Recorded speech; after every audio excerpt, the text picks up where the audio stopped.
This episode of the Tony and Tim Show is brought to you by Rainforest Coffee, the taste of nature. And eTax Ware, your gateway to eFRIS.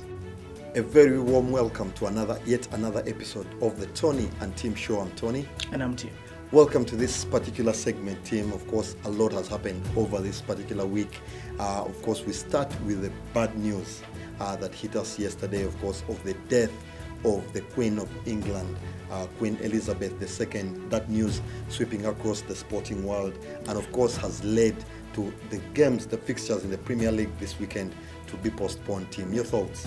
Yeah, Tony, I think it's a sad moment, not only in England but across the world. I know the Queen was a familiar figure across almost the entire world, and the postponement of the Premier League shows that it is something that has gone devastating a lot of people, and to me it's a 50-50. Maybe it's well deserved to allow the mourning and respect for her, and then we resume the Premier League in a week's time.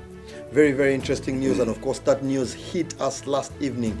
We saw a couple of Europa League fixtures there having a moment of silence in the second half, something that I don't think I've seen before, Team, happening. But that's the devastating news. We stand, of course, we commiserate with the people of Great Britain there, or that huge loss of their monarch there. And of course, big games last night, as we were saying, big games in the Europa League. Of course, that news coming halfway through the Arsenal fixture. That game, of course, happening, and Arsenal beating that team 2-1. Yeah, Tony, I thought Arsenal fielded a second 11 side who showed the character. You always want the chance. I think Marquinhos, Tony, proved that he is one for the future, and it was well deserved. It's unfortunate, like we've said, we won't have games this weekend. I wanted to see how Man United and Arsenal are going to play out on Thursday night and then be able to play on Sunday, because there's going to become fatigue when these games come for something. We talk about Man United, Arsenal winning, of course, that game 2-1. Game goals from Nketiah and Marquinhos there on his debut, on his full Arsenal debut, by the way, there. And of course, Manchester United losing 1-0 to Sociedad. A penalty that perhaps we could have thought was really harsh. Yeah, Tony, that was very harsh. And we've talked about, Tony, about the VAR. It is there to help referees, but I think it is doing the job as the VAR, but the people interpreting it are failing to do it. And we are starting to hear news of people not even disowning the VAR, but it's been poor. It's been poor in the last couple of weeks. Calls them very poor. Yeah. It's very, very interesting. We had thought maybe it was the Premier League referees there that were, but now if it's going to Europe, then it seems that it's a big problem. We'll have to see how the refereeing bodies react to all that the people have been saying, all those wrong calls. Team. When you look at the rules book, that definitely wasn't a penalty. The ball hitting the leg of the player and then hitting the hand, that should be accidental. Big games, but we're talking about Manchester United and Arsenal, two teams that clashed last weekend in a very, very feisty affair at Old Trafford. That game ending 3-1 to Manchester United. Your thoughts, Steve? It was a feisty encounter. Yeah, Tony, it was feisty, and I thought we were going to have a 2-2. I'd predicted a 2-2, and I thought if Arteta had not made some decisions, in my opinion, it would have ended 2-2. Man United started very well, Tony. I think the first 10 minutes they dominated, played in Arsenal's half, but it was the disallowed goal from Martinelli. I think very wrong call. Yeah, it was. I think very soft free kick. Very soft, Tony. For me, it's a physical game, so it should have been allowed. But after that disallowed goal, you saw Man United retracted a bit, but later they got the goal from the new boy Anthony, Tony, who was so good, I think, for me, for the 57 minutes he performed. But at the end of the day, if you look at the balance, Man United got the tactics right. Very, very interesting game there. Of course, Manchester United, when you see them playing against big clubs that try to engage, they step up, they hit them on the counter. They are always showing what they can do. They struggle a bit to open up the teams that sit back a little bit, and that's what we've been seeing across the season. Is it something that they can now try and resolve with the new additions of Casemiro to the midfield? We saw him playing his first start in the Europa League. There, I think, is one person that can come in and change the fortunes for Manchester United. They are very, very interesting. And of course, this week, team two, we had the Champions League returning with master clashes there.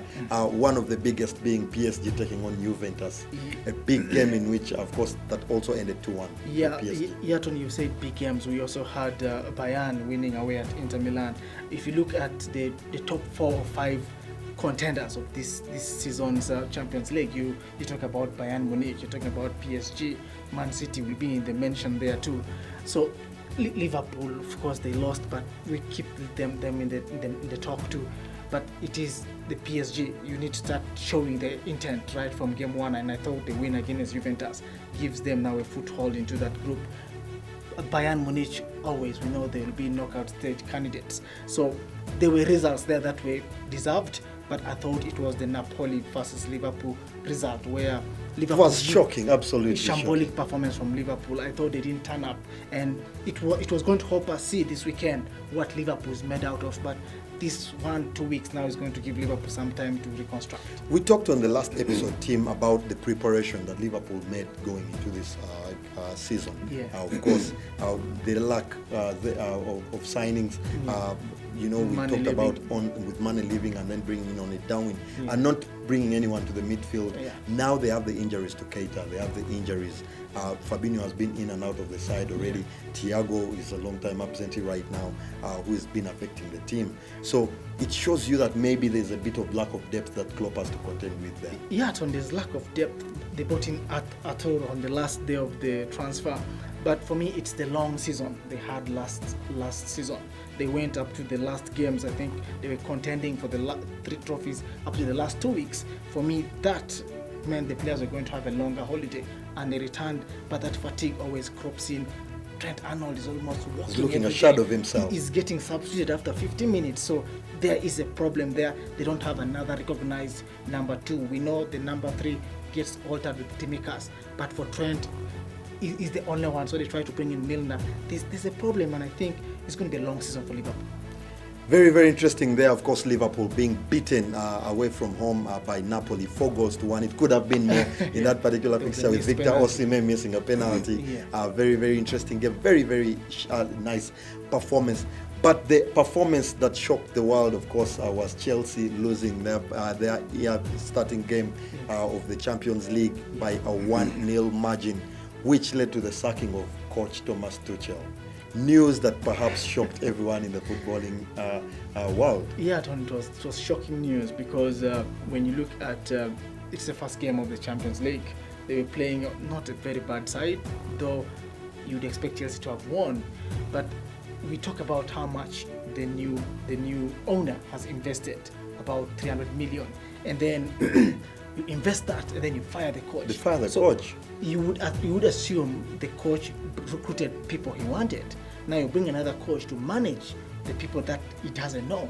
I think there's going to be a problem. It's going to be like a Man United scenario where you are coaching players that you did not want or you didn't know. So we're going to look at Chelsea. It's going to take long. But I think in Graham Potter, they've got a masterclass of a manager. He's not proven in Europe, but when you look at how he transformed Brighton into a boggy team to almost all the big 6 sides, I think Graham Potter will do some work, but it will be a whole lot of a job. Very, very interesting, because we know Tuchel in his 20 months at Chelsea won almost everything on the show, apart from, of course, the Premier League and the FA Cup. They are losing in that final of the FA Cup. Very, very interesting. He was contending on many fronts. He won the Champions League in his initial season.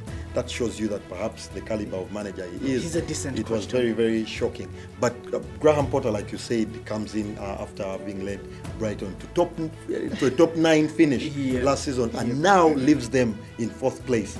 You can see how much he has been doing with a very small budget to work with. Tony Graham is a masterclass of a man, and I think he's one of the top English managers. Eddie Howe is in the same mention, but going to a big side, the equation changes. Yes, they start looking at you differently. The level of patience changes, and people are saying by end of the year maybe could even be out of the job. But I believe he's going to get time, and if he gets a year or 2, we shall have a different Chelsea side. Very, very interesting there. Of course, we'll wait to see what happens. The club announcing that Graham Potter has taken over from Thomas Tuchel for Chelsea. They are very, very big news, of course.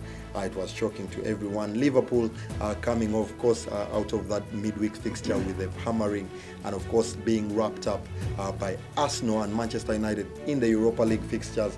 Manchester United, of course, going into their game there and losing at home at Old Trafford to Real Sociedad. Having played a decent side. Having played a decent Real Sociedad side, we must mention, of course, with the likes of David Silva from the former Manchester City player. It's a good side, of course, everyone knows that. And Arteta escaping with a win there. Elsewhere, we saw Tottenham, of course, also winning their first fixture there against Marseille. Tottenham winning by 2-0. 2 goals from Richarlison on his European debut. Yeah. They are very, very big news for the young So man. His emotional first after the goals game. as well Yeah. for Tottenham since signing for £60 million from Everton. So it was very, very good and refreshing to see their interesting news across the week. Of course, that's all we had for you. We'll be back once the Premier League returns. Have a lovely weekend and goodbye for now. Goodbye.